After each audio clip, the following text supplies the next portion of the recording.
Hello guys, welcome back to my channel. तो आज अपन देखेंगे दो प्रॉब्लम्स, एक है एक्चुअल मीन का और एक है एज्यूम मीन का। तो अपन दो प्रॉब्लम्स देखेंगे। तो उससे पहले आप अगर स्क्रीनशॉट लेना चाह रहे तो ले सकते हैं। तो चलो दो प्रॉब्लम्स देखेंगे अपन। जस्ट अ मिनट, थोड़ा पीछे कर देता हूँ ताकि मेरे को भी जगह मिलना थोड़ा पढ़ाने का उससे। ओके, सो आपको यहाँ पे ये पहला क्वेश्चन है एक्चुअल मीन का और दूसरा क्वेश्चन है एज्यूम मीन का। ये 13 पेज नंबर पे, ये 15 पेज नंबर, ये 23 क्वेश्चन और ये 21 क्वेश्चन है। ओके, सो डेटा दे देता आपको टेबल फॉर्मेट में, यानी तो साफ सीधा डेटा भी दे सकता आपको कि ये तो साफ सीधा दे दिया तो या तो उनो उनो क्या करता, ये दो निकालो बोलता और उसमें से कुछ एक की वैल्यू दे देता और उससे दूसरा निकालो बोलता। तो ये तो वैसे टाइप के क्वेश्चंस आ सकते हैं आपको। तो अभी ये प्रॉब्लम में क्या दिया आपने को, टेबल फॉर्मेट दिया। टेबल तो इसमें आते हैं टेबल फॉर्मेट, यानी तो एक 2 लाइन 3 लाइन एक पैसेज, एक पैराग्राफ टाइप में आता आपको। ओके, तो आपको पैराग्राफ बोले तो बहुत इजी रहता है, क्योंकि बोलते तो ज्यादातर तूने प्रॉब्लम कर दिया। Okay, you don't need to have to take out this. आपको ये x1 ये डब्बा बना के नहीं करने का रहता वहां पे। आपको सीधा इसमें कूद जाने का रहता, बी एक्स बी वाई और रिग्रेशन इक्वेशंस निकालना रहता। तो अभी देखो, अभी यहाँ पे दे दिया अपने को x की इंफॉर्मेशन 10, 10, 18, 22, 25, 28, 33, 34, 39, 42, 43 ये दे दिया। y का भी डेटा दे दिया उन्होंने 11, 22, 22, 19, 35, 27, 1, 33, 40, 42, 47। सो ये दोनों। तो अभी ये हो गया अपना डेटा। ओके, अभी ये डेटा का अपन क्या करना, क्या बोलते सो, क्या करते अपन ये डेटा का क्या बोलते सो सम करते। क्यों करते सम, क्योंकि अपने को मीन निकालना है। मीन किसलिए किसमें काम आता, आगे के कैलकुलेशंस में काम आता। ठीक है, तो मीन निकाल लिए। मीन कैसा निकालते, sum of observation by number of observation, जो आप थर्ड सेमेस्टर में और स्कूल्स में देख लेते आए। ओके, तो ये मेरे को बोलने की जरूरत नहीं है।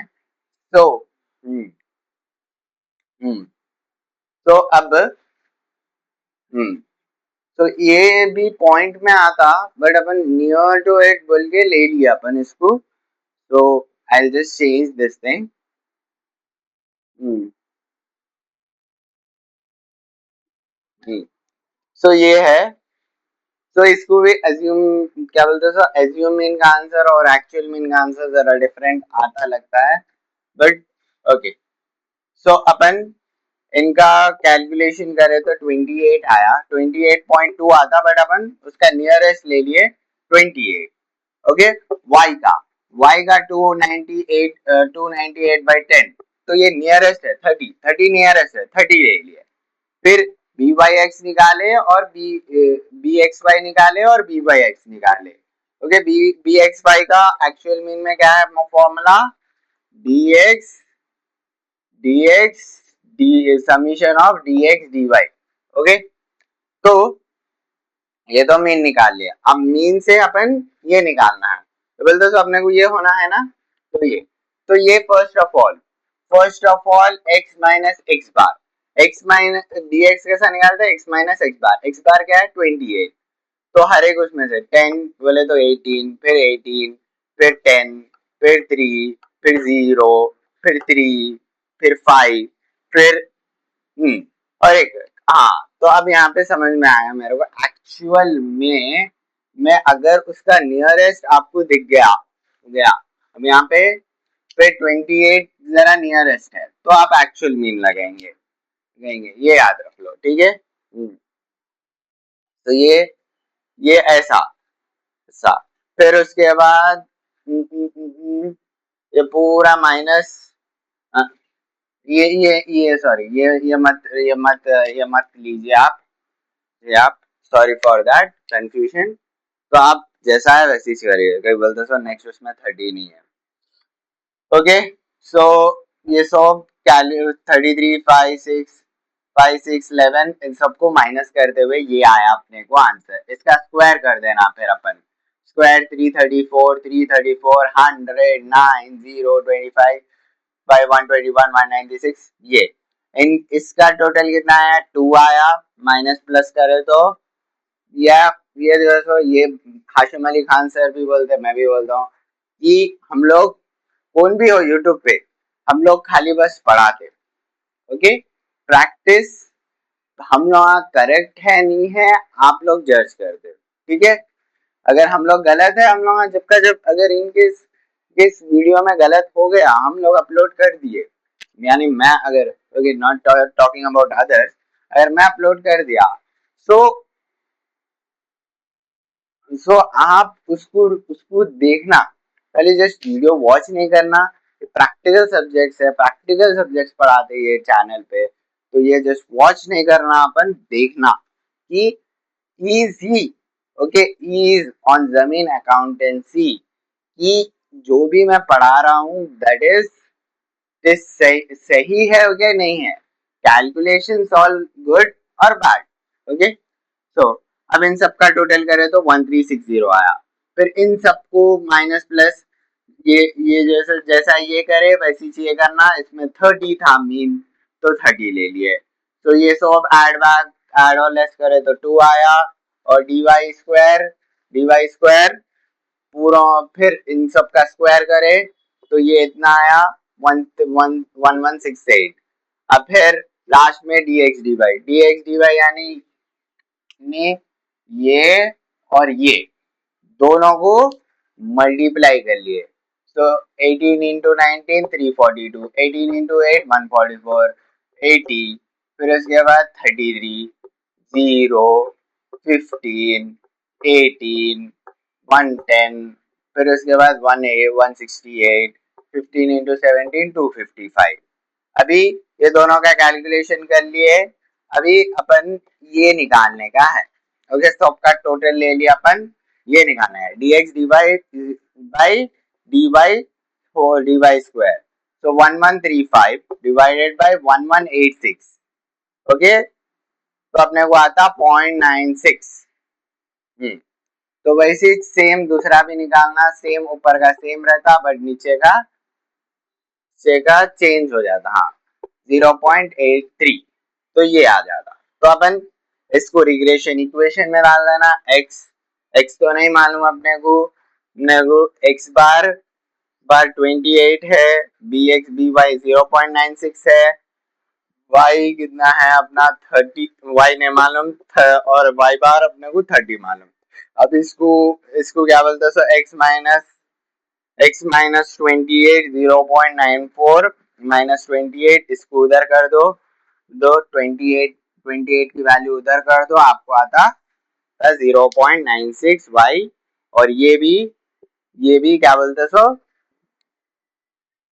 सेम ऐसे y बार की वैल्यू लिखो, by x की वैल्यू लिखो और x बार की वैल्यू लिखो, फिर इसको उधर शिफ्ट करो और प्लस माइनस करो, आपने को आंसर आ गया। सो ये दो रिग्रेशन इक्वेशन है, x on y on x। तो ये हो गया आपका एक्चुअल मीन का। अब अज्यूम मीन में आएंगे। अज्यूम मीन का भी सेम फॉर्मेट, टेबल इसमें दो दिया, सेम ऐसे बनाए, नए सेम ऐसे बना के अपन पहले मीन्स कैलकुलेट, तो पहले ये दो बना लेके पहले मीन्स कैलकुलेट कर लेना first step. So first step ये तो टेबल बना लेना, टेबल बना लेके रेडी रख लेना। फिर सेकेंड स्टेप ये कैलकुलेट करना। फिर थर्ड स्टेप यहाँ, फोर्थ स्टेप क्या रहता, ये रिग्रेशन कोएफिशिएंट निकालना, ये फोर्थ स्टेप हो गया। फिर इसके बाद फिफ्थ स्टेप रिग्रेशन इक्वेशन निकालना। तो ये हो गया आपके 5 स्टेप्स प्रॉब्लम। ये भी इसमें भी हो उसमें भी हो, 5 स्टेप्स है ये प्रॉब्लम के। सो स्टेप वन पूरा टेबल बना लेना, ठीक है, पूरा टेबल बना लेना। अभी स्टेप 2 अपन निकाले 127/8 15 ये आ गया, फिर इसको इससे डिवाइड 67 है कहते 69 sorry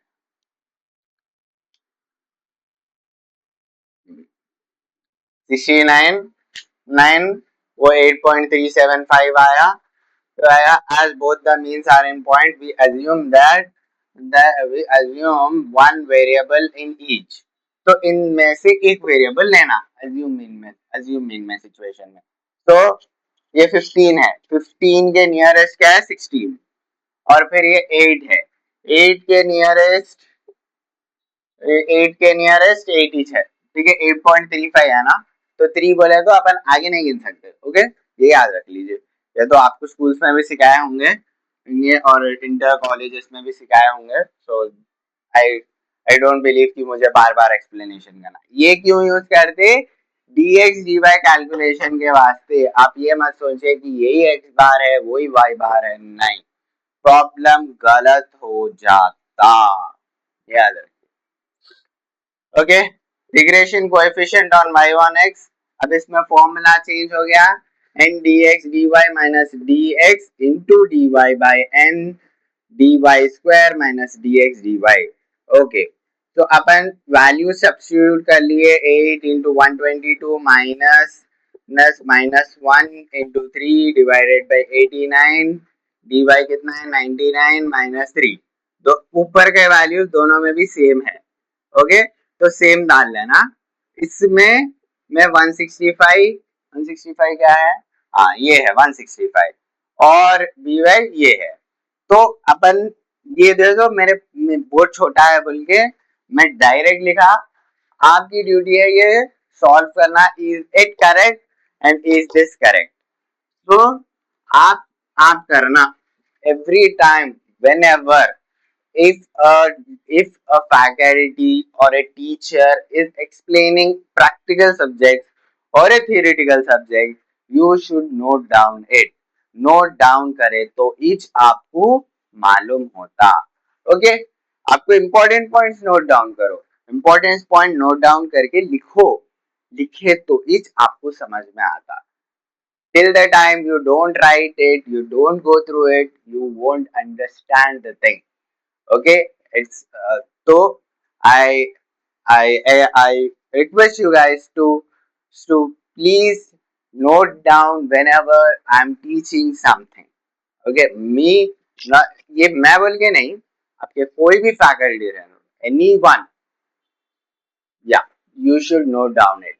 okay so regression equation x on y, तो ये अपने को सेम फॉर्मेट लिख के करना है। तो अपने को ये आंसर आया इतना, ठीक है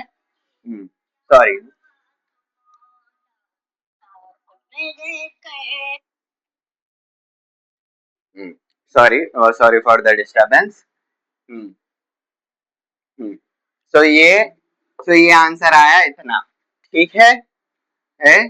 और ये आंसर ये सेम आंसर ऐसे करे तो अपने को आंसर आया इतना। ओके तो ये अपने को इतना आ गया। तो ये x, ये regression equation x on y हो गया, ये इतना हो गया।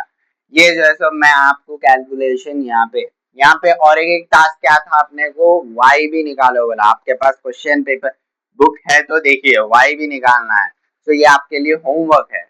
Okay as first time on जमीन अकाउंटेंसी होमवर्क दे रहा हूँ मैं अपने अपने व्यूअर्स को, सब्सक्राइबर्स को, जो भी बोलो। तो by this we have completed our assume mean and actual mean।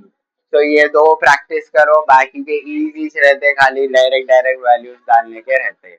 Okay so next upon next video में देखेंगे। so till then practice or might be your exams will be in May।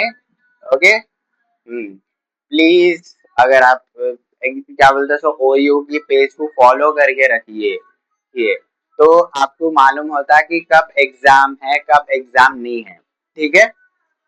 तो till then practice this and be thorough in this। और ये MBA first semester में भी आता, बोलना भूल गया, फर्स्ट सेमेस्टर फर्स्ट ईयर को आता है ये स्टैटिस्टिक्स फॉर मैनेजमेंट बोलते रहता, ठीक है। So I think you guys have understood this topic. So we will meet in the next video.